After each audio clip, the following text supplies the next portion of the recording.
Gotta go over to the MLK Day shooting gunman who was just sentenced to 2 life sentences. And the crazy part is, after this happened, for some reason there was a bunch of chaos outside the court where ended up a fight happened. The man convicted in the deadly shooting at a Martin Luther King Jr. Day parade in Fort Pierce will now spend the rest of his life in prison. Yeah, a judge now has sentenced Kimmy Parsons to 2 life sentences for the killing of Nikisha White. That was more than 3 years ago. Officials say that Parsons was involved in a fight that escalated in gunfire at a local park. Nikisha was caught in the crossfire, shot while shielding her young daughter from the gunfire. And moments after the sentence was handed down, well, this happened. Emotions boiling over outside the courthouse or courtroom. That's when a fight had broken out between the members of the victim's family and the defendant's family. CBS 12 Treasure Coast reporter Jack Wu was inside the courtroom as it all unfolded. Jack? The emotions inside the courtroom were raw from start to finish. Family members cried during the victim impact statement while Kimmy Parsons sat silent before learning he would spend the rest of his life in prison. But the tension didn't end when court adjourned. It spilled right into the hallway outside. A murder sentencing erupts into chaos outside a St. Lucie County courtroom. Kimmy Parsons received 2 life sentences for his role in the 2023 MLK Day parade shooting that killed 29-year-old Nikisha Bryant and injured others. The sentencing comes after months of court battles and repeated attempts by the defense to get the case dismissed. Inside the courtroom, a victim's advocate read an emotional statement from Bryant's mother directly to Parsons. For your actions, my daughter lost her life. My grandbaby lost her mom, and I lost my only daughter, my best friend. Parsons chose not to address the court before sentencing. Judge Michael Hasey sentenced him to 2 concurrent life sentences plus an additional 15 years on a firearm charge.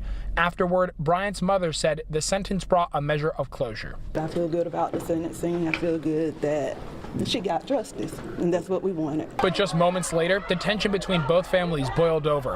A fight broke out feet from the courtroom doors. Family members say Parsons' brother-in-law and Bryant's cousin exchanged words before turning physical. Court deputies rushed in to separate both sides as people yelled across the hallway.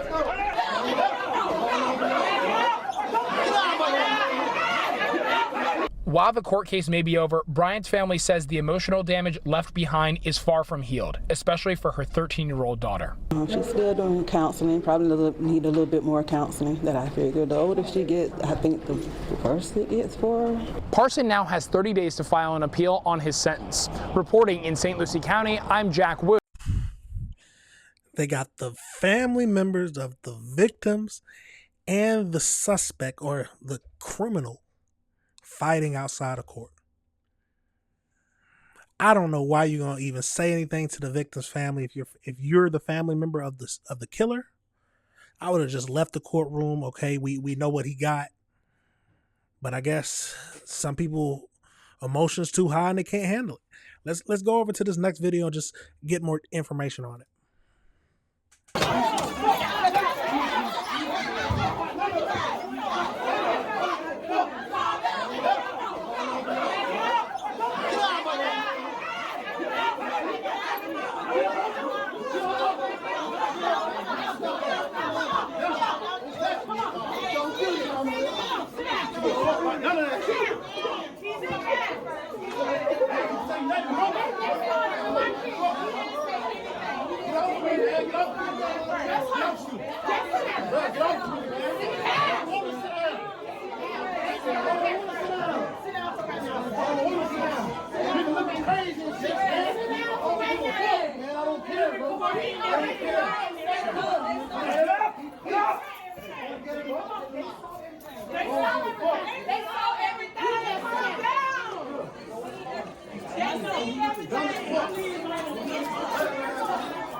Elevator, let's go.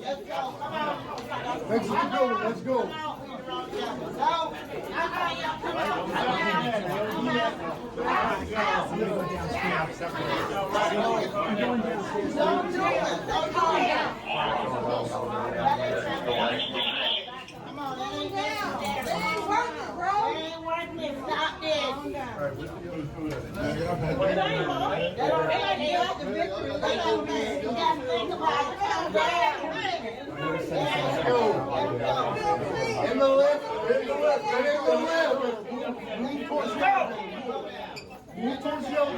Crazy scene. Nobody can act right. Let's get over into the AI breakdown just to find out more information about this whole topic. So as we know, Kimmy Parsons, Kami, however you say his name, was sentenced to 2 concurrent life terms plus 15 years in prison for his role in the fatal shooting on 2023 Martin Luther King Jr. Day mass shooting. Immediately following the sentencing, a physical brawl erupted in the courtroom hallway between the defendant's family and the victim's family, forcing the sheriff's deputy to intervene. So as we know, the 31-year-old defendant was sentenced by the circuit court judge at the county courthouse. So he received 2 concurrent life sentences of second-degree felony murder and attempted first-degree murder, plus 15 additional years for a firearm possession by a felon. The charges stem from a January 16, 2023 mass shooting at an MLK Day community celebration at the Elise Park. An escalating dispute between the rival groups led to a shootout with at least 8 guns fired. The victim, the 29-year-old mother, was caught in the crossfire and killed while attending the car show and food truck event with her daughter. 7 others were injured. Parsons did not fire the bullet that killed Bryant, but under Florida law, he was held responsible for felony murder because he initiated the gunfire. Makes sense to me. Don't be a part of that life if you don't want to be grouped together. So as we know, moments after the sentencing concluded, tension boiled over directly outside the courtroom doors. Witnesses stated that Parsons' brother-in-law and a cousin of Bryant exchanged heated words. The verbal confrontation rapidly escalated into a physical brawl in the courthouse hallway. They said the deputies ended up breaking it up. And then they know that he has 30 days to appeal the official ruling.